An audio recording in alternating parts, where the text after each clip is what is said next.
It's late June, and we're coming in on the quarter end. Some short-term impacts to the market have caused the bond market to rally significantly. We have long-term, short-term interest rates dropping. The Federal Reserve has changed their policy and have become more dovish because they see a slowing of the economy, in particular home prices. So some of the economic metrics have slowed somewhat going into the second quarter. The good thing is that employment is really high, unemployment is very low. So those are some positives. I like the bond market rally. I think if the bond market is rallying, then the discount rates that we apply to dividends and earnings and sales on companies for valuation go up. So if the bond market's dropping, probably we'll get a decent rally in the stock market. This weekend, President Trump and the President of China are supposed to meet. They want to hammer out some agreements so that we can begin to lower tariffs on goods that are entering and exiting the United States and China, which is good.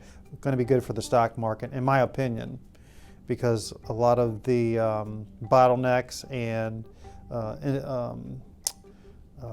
prices artificially were raised because of taxation and tariffs. So that would be good for the market. And then the other major theme in the market, the stock market and the particular industry, is healthcare.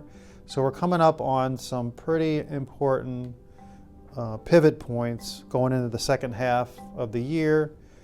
The healthcare policies are being shopped for votes from Bernie Sanders have been talking about making certain healthcare related services cheaper or put it back on the government. Amazon has been talking about getting into the healthcare space, offering less expensive pharmaceuticals and other items to the public.